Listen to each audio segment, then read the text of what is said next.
Si Brook ang susi para matalo ang mga Holy Knights. Ang karakter nga na pinakanangibabaw sa latest chapter ng manga itong si Brook. Bakit? Dahil ipinakita nga na mukhang kilala niya itong si Ganku. Kaya naman ang tanong nga ngayon ng marami ano kaya ang koneksyon netong si Brook sa mga Holy Knights? Bali yung history nga na alam natin patungkol kay Brook during lang nung pirate days niya. Nalaman nga natin na galing siya sa Rombar Pirates. Pero bago nga ito wala na tayong alam pa na history patungkol kay Brook. Hindi nga natin alam yung naging childhood story niya. Ang alam lang natin at some point naging convoy leader siya ng isang kingdom. So paano niyang nakilala itong si Ganku? Kung sasabihin nga natin na maaaring nakilala ni Brook itong si Ganku during early days niya, maaaring hindi nga ito tutugma sa timeline. Dahil currently nga 90 years old na itong si Brook. At alam naman natin na during God Valley incident na naganap 38 years ago, nandito nga si Saint Figarland Garling. Meaning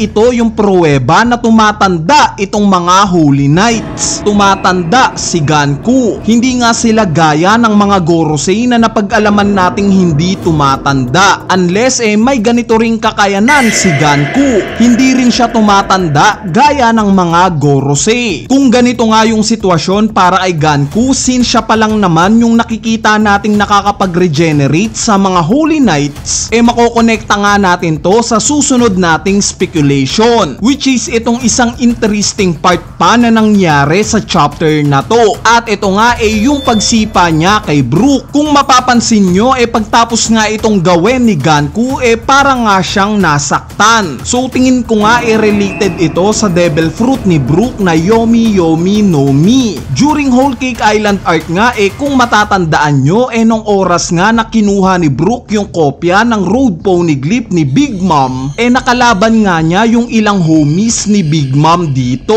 At ang nakaagulat nga mabilis lang natalo ni Brook ang mga ito. Paano? Dahil nga sa wala naman talagang sariling soul ang mga homies na to, since binigyan nga lang sila ni Big Mom, nagawa ngang matanggal ni Brook yung mga soul nila. Kaya nga nakita nating natumba na lang itong mga homies na to. At since nakita nga natin sa latter part ng Egghead Island arc kung paano pinatay ni Im-sama si Gorosei Saturn na para siyang tinanggalan ng soul ni Imu, makukonclude nga natin na maaaring related din dito itong si Ganku. Kumbaga binigyan lang rin siya ng soul ni Im-sama. Hindi kaya ito yung rason kung bakit siya nakaramdam ng sakit nung oras na sinipa niya itong si Brook? Nag-trigger kaya ito sa kakayanan ng devil fruit ni Brook na Yomi Yomi no Mi?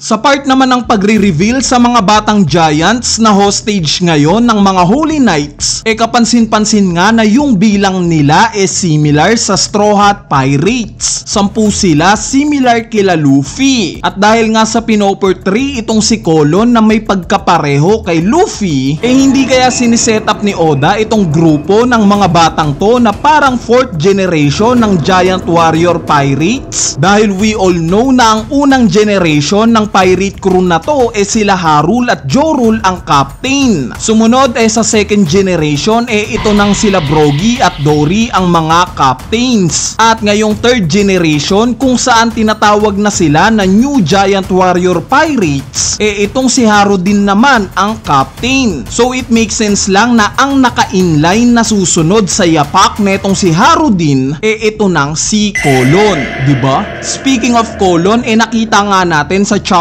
na to yung nanay at tatay niya na magkasama. Ito nga yung unang pagkakataon na makita nating magkasama sa isang panel itong sila Ripley at Scupper Gaban. Although may idea na nga tayo sa height discrepancy nila, nakakabilib pa nga ring makita ng aktual yung mga laki nila. Base nga sa nakuha nating location kung nasaan sila ngayon, malamang na itong nakita nating pagsugod sa lokasyon ni Scupper Gaban, paniguradong papunta papunta ito kila Summers at Ganku. Sana nga maipakita sa atin ni Gaban sa susunod na chapter kung paano nga ba masasaktan itong mga immortal na Holy Knights. Dahil gaya nga ng sinabi ko sa spoiler video natin, malamang na related sa hockey yung sagot sa kung paano sila matatalo. Kaya naman ito nga yung aabangan natin sa susunod na chapter.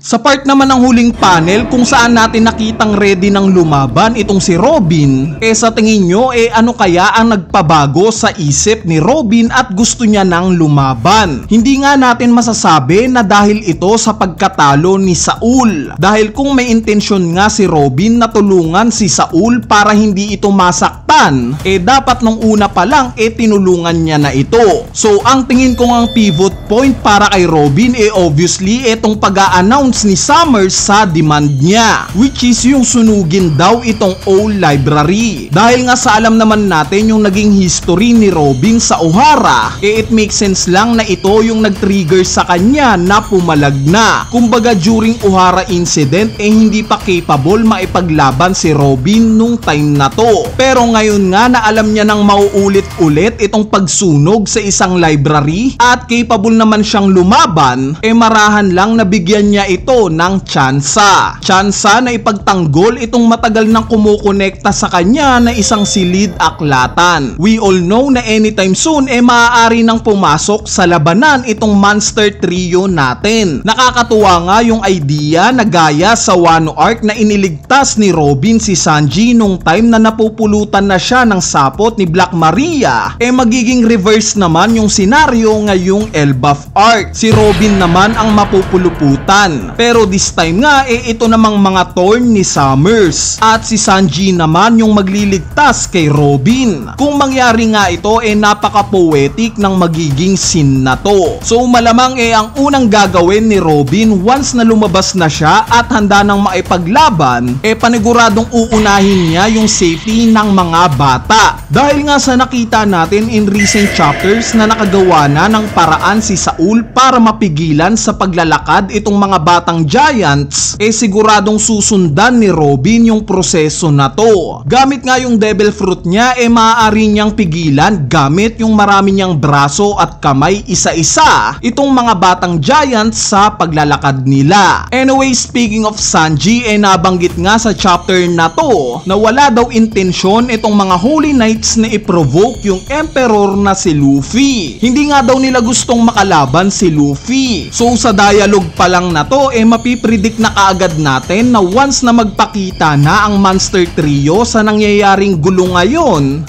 paniguradong aalis na itong mga Holy Knights. Nasabi ko nga ito dahil mukhang pinaprioritize nila yung mission nilang ma-recruit itong mga giants ng Elbaf kesa sa maipaglaban sa isang Emperor. At base nga sa mga miyembro ng mga Holy Knights, mukhang itong si Saint Gillingham nga ang pinakamatalinos sa kanila. Siya yung mas compose, kalmado at nag-iisip ng tama sa gitna ng nangyayaring kaguluhan. Sana nga at some point makalaban niya itong si Usopp dahil alam naman natin na yung kakayanan ni Gillingham kaya niyang maging reality yung kinakatakutan ng isang tao. At since kilala nga si Usopp bilang pinakamatatakutin sa buong Straw Hat Pirates, sasakto nga itong match-up na to kay Gillingham. Kumbaga isasamon ni Saint Gillingham yung mga kinakatakutan ni Usopp na siya namang haharapin ni Usopp ng buong tapang para makonquer niya itong mga kinakatakutan niya. Nang sa ganon